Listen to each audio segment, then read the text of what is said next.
Nous sommes le 16 janvier 2025. Chers peuples d'Afrique, recevez nos salutations. On avait jugé nécessaire de parler de ce qui s'est passé réellement dans le cadre de la libération des 4 agents de la DGC qui étaient détenus au Burkina Faso. Parce que la version que nous avons entendue sur l'un de leurs médias propagande, ce n'est pas la bonne version. Ils savent ce qui s'est passé. Mais la spontanéité de ce qui se passe au Bénin, vu l'urgence, des informations à gauche et à droite, des nombreux messages qu'on reçoit, des appels, nous sommes obligés d'intervenir sur ce qui se passe au Bénin concrètement. Pour le moment, au moment que nous enregistrons cette émission, au moment que nous enregistrons la présente émission, c'est-à-dire 19h heure de Bamako, 19h GMT, il n'y a le coup d'État n'est pas confirmé au Bénin, il faudrait le dire, il faudrait préciser. Nous insistons là-dessus. Nous avons essayé d'appeler un peu partout tous nos contacts, parce que Dieu merci, dans beaucoup de ces pays africains, on a suffisamment de gens de confiance. Donc nous avons appelé, nous avons vérifié, il n'y a rien de tel pour le moment. Mais ce qui est sûr, au moment que nous enregistrons la présente émission, il y a de la grogne, une forte grogne au niveau de l'armée béninoise qui n'est pas encore sortie. Vous savez, on appelle l'armée la grande muette. Dès qu'elle parle, il y a quelque chose. Y aura-t-il coup d'État ou pas? Nous, ce n'est pas forcément ce qu'on veut. Ce que nous voulons, c'est que tous les pays africains travaillent ensemble main dans la main. Concrètement, que ce soit Patrice Talon ou un autre à la tête du Bénin, que ces derniers puissent collaborer avec les autres pays pour venir à bout du terrorisme. Parce que qu'est-ce que les militaires reprochent concrètement à Patrice Talon? Patrice Talon, écoutez bien ces messages. Si à présent des conseillers qui sont autour de vous, si des officiers qui sont autour de vous pour leur poste font semblant vous cachent la vérité, il y a bel et bien une grogne au niveau de votre armée. Et il n'est caché de personne que vous êtes protégé par une milice qu'on dit être privée, d'aucun part des Rwandais ou Ougandais. Moi je ne sais pas, je ne suis pas au Bénin. Mais ce sont nos informateurs sur le terrain qui nous donnent de telles informations. Que vous-même, vous êtes... Même pour que le chef d'état-major ait accès à vous, Patrice Talon, vous le saviez, que votre milice privée, souvent essaie de les désarmer. Et depuis qu'il y a eu la première attaque, jusqu'à présent, le chef d'état-major en tant que tel n'a pas communiqué. C'est le chef d'état-major de la présidence qui a communiqué. Cela veut dire quoi? Et plus grave encore, il y a eu une attaque hier avant-hier, dans les 48 heures écoulées. Et cette attaque n'a fait l'objet d'aucun communiqué. Pourtant, c'est contre les positions de l'armée béninoise. Et nos informateurs nous disent ne même pas être en mesure de fournir un bilan par rapport à cette attaque. Pourquoi l'unité Mirador, une unité d'élite de l'armée béninoise, se trouve aussi dépassée ou attaquée de toutes les parts par des groupes terroristes? Patrice Talon, vous en savez quelque chose. Écoutez ce que je suis en train de vous dire. Moi, je ne suis pas quelqu'un autour de vous qui tient un poste. Je ne veux rien de vous comme argent. Et Dieu merci. Nous ne voulons rien d'autre que la libération de l'Afrique. Donc écoutez notre message. Pendant qu'il a encore temps. Patrice Talon, ça fait 3 fois que je vous appelle. Écoutez très bien le message que je suis en train de vous dire. Ça, c'est un message de vos militaires qui sont sur le terrain. C'est un message des leaders qui sont sur le terrain. Écoutez, je ne parle pas des leaders pro-Patrice Talon, qui sont là, qui ne voient que leur ventre et autres. Je ne parle pas d'eux. Je parle de ceux qui veulent réellement le bonheur du peuple béninois dans son ensemble. Non pas ceux qui veulent le bonheur de leur ventre et celui de leur famille. Non. Il s'agit de ceux qui pensent, qui rêvent au Bénin. Écoutez ces messages. Il y a bel et bien une grogne, une frustration accrue dans toute l'armée béninoise presque. Parce que c'est là en train de gagner toute l'armée. Là, ça peut basculer d'un moment à un autre. Qu'est-ce qu'il faut? Si vous voulez sauver encore ce qu'on peut et rester travailler pour l'Afrique dorénavant, on va vous donner de telles informations. Et si vous voulez continuer à suivre Emmanuel Macron, Pourtant, l'un des ancêtres d'Emmanuel Macron, qu'on appelle Nostradamus, allait suivre ce qu'il avait dit. Il avait annoncé il y a plus de 4 siècles de cela la venue d'Emmanuel Macron. Rien ne va réussir à Emmanuel Macron. Il y a beaucoup d'indices, il y a beaucoup de signes. Pour ceux qui savent lire beaucoup de choses, la venue d'Assimi Goïta, ce n'est pas un hasard. Pourquoi Damimba, on l'a sauté? Comment est-ce que Bazoum, qui était ultra protégé, a été renversé? Pourquoi Macron ne cesse de crier? Tout ce qu'il fait retourne contre lui. Patrice Talon, vous ne pourrez rien pour lui. Donc, Patrice Talon, pourquoi jusqu'à présent les chefs d'état-major ne communiquent pas réellement sur les attaques? De sorte que c'est votre chef d'état-major de la présidence, M. Gomina Faizou. On nous donne bien des noms, toutes les informations. M. Gomina Faizou, c'est colonel, celui qui est sorti communiquer. Mais pourquoi les chefs d'état-major, Bogidi Frictier, lui-même, n'a pas encore communiqué? Excusez-nous, j'espère que je prononce bien les noms. Pourquoi? Il y a une véritable grogne au sein de l'armée. Les chefs d'état-major aujourd'hui, il y a de ces communiqués, ne peut plus s'hasarder à tenir cela. Pourquoi les militaires sont fâchés? Je vais vous le dire. D'abord, vous avez tout intérêt à déchirer tout de suite, dès que vous recevez mon message, déchirer l'accord de défense des trucs qui vous lie à Emmanuel Macron. Macron appelle ça un accord stratégique de défense. Est-ce en faveur du Bénin ou bien c'est contre le Bénin? C'est un accord contre le Bénin, contre les Béninois, contre l'armée béninoise. Mais un accord qui favorise les terreaux, qui favorise les mercenaires d'Emmanuel Macron. Nous comprenons que le conseil des ministres passé, vous avez essayé de faire un geste. Vous avez décidé de prendre en charge la famille des défunts, des martyrs. Est-ce suffisant? Parce que d'autres militaires sont encore en train de tomber. Et il s'agit de la meilleure unité de l'armée béninoise. Et pourquoi les militaires sont encore fâchés? Tout le monde sait bien que les terreaux ont bénéficié des renseignements très précis et très détaillés. C'est au moment où il y a eu des permissionnaires au niveau de l'armée béninoise. Vous savez, peuple d'Afrique, quand les militaires sont déployés, souvent il y a des relèves. Mais ça, il ne s'agit pas d'un cas de relève. Certains étaient venus en permission. Les terreaux ont bénéficié de tels renseignements précis. Et qui pouvait les fournir? Si ce n'est des mercenaires de macroniens qui sont à côté de vous. Premier point. Deuxièmement, ils ont eu des renseignements précis sur l'équipement présent au niveau de la base qui a été attaquée. Qui pouvait donner de telles informations précises sur le positionnement de l'armée béninoise en hommes et en matériel? Qui a des drones pour survoler les positions de l'armée béninoise? Et qui est encore accusé de soutenir les terroristes, mais qui se promènent aux côtés des militaires béninois dans les camps de l'armée béninoise? Et leur hélico a fait un crash il n'y a pas longtemps, ça c'est karma. C'était un avertissement parce que Patrice Talon, pendant longtemps vous avez caché leur présence. Même les chefs d'état-major aujourd'hui, ils payent pour s'être politisés. Ils faisaient partie des gens qui ont dit qu'ils n'ont pas de trucs avec des militaires français autres là-bas au Bénin. Mais quand il y a eu crash, et aujourd'hui ce sont des militaires qui sont de plus en plus visibles. Certains même les prennent en photo, ils nous ont demandé d'envoyer des images. Comme vous savez, avec nous, pas question de cela. Pas besoin d'images, parce que ce n'est pas moi qui ai pris ces photos. Il ne faut pas donner une opportunité à qui que ce soit de porter atteinte à cette guerre d'information et de communication qui est en cours. Il faut dire la vérité au peuple d'Afrique. Patrice Talon, ça ne va pas, ce n'est pas bon pour vous. Écoutez ce message encore. Donc, d'abord, déchirer cet accord de défense qui vous lie à Emmanuel Macron. C'est un accord contre le Bénin, mais pour Emmanuel Macron. Ça a été négocié par des colons. Vous êtes les descendants des Béanzins et d'autres hommes forts. Des militaires béninois sont des hommes forts. Ils n'ont pas besoin d'une assistance des gens venus de nulle part contre ces terroristes. Ici, ils se coordonnent avec les militaires du Burkina.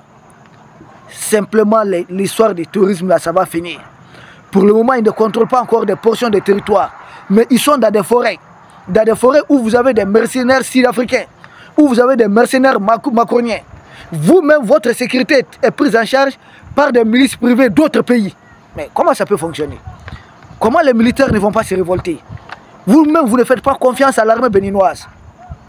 Et vous vous dites républicain, vous vous dites démocrate. Est-ce qu'Emmanuel Macron est surveillé par des militaires d'autres pays? C'est la question que je vous pose. Est-ce Emmanuel Macron là, il est surveillé par des militaires d'autres pays? Sinon alors, pourquoi vous vous faites surveiller par des milices privées d'autres pays? Qui sont autour de vous, qui sont tapis, qui sont cachés dans vos palais là-bas, dans votre palais? Pourquoi vous le faites? Êtes-vous réellement quelqu'un qui a hérité du pouvoir du général Mathieu Kérékou? Croyez-vous qu'il s'agit du pays de Mathieu Kérékou? Lui qui a été attaqué par une opération spéciale de l'armée des colons alliés à Omar Bongo, allié à Félix Houphouët-Boigny. Il a tenu tête et puis il a gagné. Il s'agit de ce Mathieu Kérékou. Patrice Talon, vous êtes réellement de son pays? Voulez-vous mettre votre business avant les affaires politiques? Votre business? Vous prenez pour qui? Détrompez-vous. Ouvrez les yeux pendant qu'il est encore temps. Je vous parle pendant que vous êtes encore au pouvoir. Et si vous n'écoutez pas la vérité, les sangs des martyrs, les jeunes qui sont en train de tomber, vous allez payer ça cher. Et plus grave encore, en plus, non seulement les terreurs ont été bien renseignés sur la position des militaires béninois dans les deux attaques qui ont eu lieu dans la commune de Banyukwara, mais des renseignements précis sur les hommes, les matériels, mais encore, ce qui est encore très grave, ils savaient que c'est beaucoup de recrues de 2022 et 2023 dans les camps. Qui pouvait donner de telles informations précises au terreau? Des gens qui viennent à bord de motos et autres. Et qui a permis à ces gens d'avoir des matériels ces jours-là supérieurs à celui des militaires béninois. Et plus grave encore, Patrice Talon, le chef d'état-major, si vous pensez à votre ventre plus qu'à vos militaires, si vous pensez à vous-même plus qu'à vos militaires, faites beaucoup attention. Dites la vérité. Vous êtes les patrons des hommes. On n'est pas officier pour rien. Vous n'êtes pas un businessman. Vous êtes un militaire de carrière. C'est le Bénin qui a attaqué. C'est l'Afrique qui a attaqué. Dites la vérité aux hommes. Qu'est-ce qui se passe réellement? Expliquez aux hommes. Expliquez aux familles endeuillées. Expliquez aux hommes qui sont encore sur le terrain, qui ont besoin d'être rassurés. Pourquoi un combat qui a débuté à 16 h jusqu'à minuit, l'unité Mirador était en train de tenir tête. Pendant combien d'heures? Au même moment, il y avait des bataillons qui pouvaient arriver en renfort en 2 heures de temps. En 2 heures. D'après les informations que nous avons reçues. Pourquoi il y a des bataillons qui pouvaient arriver, porter secours à leurs frères, à leurs camarades d'armes, en 2 heures de temps? Ils n'ont pas reçu l'information nécessaire. Rien n'a été fait pour que ces camps qui étaient tombés, qui étaient sous le chaud, parce que les terroristes sont venus de toutes les parts, ils ont assailli les camps. Les militaires béninois, braves qu'ils sont, il faut saluer leur bravoure, ont refusé de déposer les armes, ont refusé de se rendre. Ils se sont battus vaillamment. Les militaires là sont tombés un à un. Et pensaient, ils comptaient sur des renforts possibles. Pourquoi les renforts ne sont jamais arrivés? Vous savez, c'est cette raison qui a fait renverser le président Amadou Toumani Touré du Mali en 2012. Le massacre d'Aguelog. Pendant combien de temps, combien de jours, le capitaine Sékou Traoré Dibad et ses hommes tenaient face aux terroristes jusqu'à épuiser toutes leurs munitions. On dit que le renfort a été détruit à chemin, mais pourquoi pas d'autres renforts? Pourquoi ne pas prévoir tout cela? Pourquoi ces militaires béninois sur le front n'ont jamais bénéficié de renforts? Pourquoi n'ont-ils pas été relevés à temps dans le combat? Pourquoi? Pourtant, vous avez un accord de défense avec un pays qui dispose de satellites, qui dispose de drones, qui dispose des hélicoptères même qui ont fait crash là-bas. Qu'est-ce qui vous a empêché de secourir ces militaires qui tombaient? Pensez-vous que les militaires vont rester assis en train de se voir tomber? Je vous ai tout dit ici. Fameux dirigeant de la CEDEAO, préfet de Macron, je vous ai tout dit et écoutez mon message. Bazoum n'avait pas bien saisi, ni Damimba ni Bazoum. Et Doumbia profite pour bien écouter ces messages.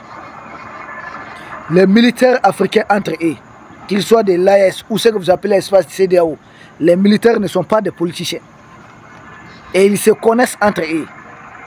Si vous prenez les écoles de formation des écoles militaires du Mali, il y a des enfants sénégalais qui viennent se former, des enfants béninois, togolais, tchadiens, oui, ici, et autres pays. Et dans vos écoles militaires, vous allez trouver aussi des enfants maliens, burkinabés, nigériens et autres. C'est au niveau des Britanniques, au niveau des écoles des sous-officiers, au niveau des écoles des officiers. Ces militaires se connaissent. Ceux du Bénin ne vont pas se laisser décapiter comme ça, sans contacter leurs homologues, leurs frères. Qu'est-ce qui se passe? Et ils savent, les Niger aujourd'hui sait qu'avec sa venue pour rejoindre le Burkina et le Mali, on n'a plus besoin de verser des milliards au terreau. Et le Burkina sait qu'avec sa participation aussi, plus besoin de perdre des territoires davantage. Quand IB venait au pouvoir, plus de 40% du territoire échappait au contrôle. Aujourd'hui, on a moins de 30%. Grâce au partenariat avec l'AES. L'émission d'aujourd'hui, je devais répondre à un fameux expert qui se dit expert d'Afrique, qui a très mal parlé des pays de l'Est depuis le départ de Barkhane. Mais partie remise, demain nous allons revenir dessus. Argument contre argument. De l'autre côté, le Mali sait qu'avec le Burkina et le Niger, la fameuse zone des 3 frontières autour des Tessites et autres, c'est un lointain souvenir. Et les terreaux aujourd'hui sont en train de se décharger au niveau du golfe de Guinée. Pourquoi? Parce que les services de renseignement macroniens disent ce n'est pas facile avec les pays de l'AES. Ils veulent revenir à la politique du XVIIIe siècle, qui est la politique de comptoir. Contrôler les pays qui ont du littoral et laisser un peu l'Afrique en profondeur, qui sont les pays de l'AES. C'est de cela qu'il est question. Patrice, alors vous ne le savez pas? Et d'ailleurs, la fameuse commission rapide que vous avez diligentée, quel a été le rapport? Que cette attaque, de telles attaques, ce n'est plus une attaque, ces attaques se multiplient parce qu'il y a une absence de coordination totale avec le Niger, le Burkina. Et en troisième lieu, parce que la dernière attaque a eu lieu à la frontière Bénin, Burkina et Togo, d'après l'information qu'on m'a donnée. Mais avec cela, il y a une absence totale. Mais qui vous empêche de vous coordonner avec les autres pays? Ça, c'est les renseignements qui donnent de telles informations. Vous n'écoutez pas votre service de renseignement. C'est Emmanuel Macron que vous écoutez. Je pense, vous aimez vraiment Emmanuel Macron. Hein? Vous aimez vraiment Emmanuel Macron. Vous n'écoutez pas votre service de renseignement. Vous n'écoutez pas votre armée. Les renseignements militaires, vous n'écoutez rien. Vous n'écoutez pas les murmures qui sont en cours dans les pays. Vous ne voulez rien attendre que les ordres d'Emmanuel Macron. Patrice Talon, vous êtes très mal parti. Si on ne vous dit pas la vérité, je sais que cette vidéo vous parviendra. Moi, je vous dis la vérité.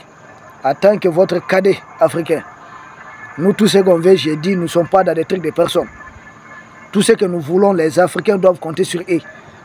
Les services de renseignement macroniens ne cachent pas. Ils veulent revenir à leur politique du XVIIIe siècle. Tous les pays africains qui ont des littorales, ils vont les contrôler. Et ils vont les recoloniser. Et la meilleure façon de les recoloniser, c'est d'envoyer suffisamment de terreaux. Sans cela, accepter de rester dans le sous-développement total. De vous vendre à eux comme les dromadaires, les dribbleurs, les chameaux dribbleurs en train de faire. Tout vendre. Énergie, eau, tout. Toutes les ressources du pays. Même des bâtiments, certains bâtiments officiels. Or, le peuple béninois n'est pas un peuple qui va accepter cela. Même chez les dromadaires, c'est une question de temps. C'est juste une question de temps. Peuple d'Afrique, voici ce de quoi nous avions voulu parler. Nous avons enregistré, nous n'avons pas le contrôle du temps. D'une minute à une autre, d'une heure à une autre, d'un jour à un autre, les choses peuvent passer, les choses peuvent s'accélérer, tout comme les choses peuvent s'améliorer. Nous n'avons pas le monopole, nous ne savons pas ce qui peut se passer dans les heures ou dans les jours à venir. Cela ne relève pas de notre pouvoir. Donc, pour le moment, c'est que nous pouvons vous confirmer, avec tout le respect qu'on vous doit, Il n'y a pas de coup d'État en cours au Bénin. Mais ce qu'on peut vous confirmer par contre, il y a bel et bien une grogne de plus en plus grandissante au sein des forces armées du Bénin. Et cette grogne, c'est ce que nous avons essayé d'expliquer à l'instant. Quelles en sont les raisons, quelles peuvent être les solutions rapides. Aucune autre solution, si ce n'est de mettre dehors ces mercenaires macroniens et ces milices privées autour de Patrice Talon lui-même. Sans cela, les militaires ne sont pas prêts à continuer comment on appelle ça, hein, siffler le fanfare là. Chaque fois on met les drapeaux sur des trucs, non. Ils ne peuvent plus continuer puissamment là où ils peuvent gagner. Parce qu'à ce rythme, c'est des portions de territoire qui risquent d'être contrôlées par ces terreaux. Et quand ils commencent à contrôler des portions de territoire, qu'est-ce qu'ils font? Pose danger explosif, que Dieu nous en garde. C'est ce qu'ils font. Nous les connaissons, nous sommes dedans il y a plus de 10 ans. Pose danger explosif, ça peut atteindre les militaires tout comme ça peut atteindre les civils. Il y a des paisibles civils souvent à bord des charrettes qui sautent dessus. Vous êtes sur votre moto pour ne pas en arriver là. Patrice Talon seul ne vaut pas mieux que ces centaines de vies ou ces milliers de vies. Des jeunes à la fleur de l'âge. C'est à lui de se décider et il doit faire une adresse à la nation en annonçant des décisions très solides dans 24 heures. Si 24 heures passent, il ne fait pas de telles annonces, je ne sais pas ce qui peut se passer. Je n'ai pas le monopole du temps. C'est Dieu qui sait ce qui peut se passer à tout moment. Nous vous saluons, peuple d'Afrique. Nous vous remercions et à très bientôt. Nous reviendrons sur un autre thème. Prudence. Chaque minute qui passe est une chance. Vive l'Afrique qui se libère. Nous vous remercions.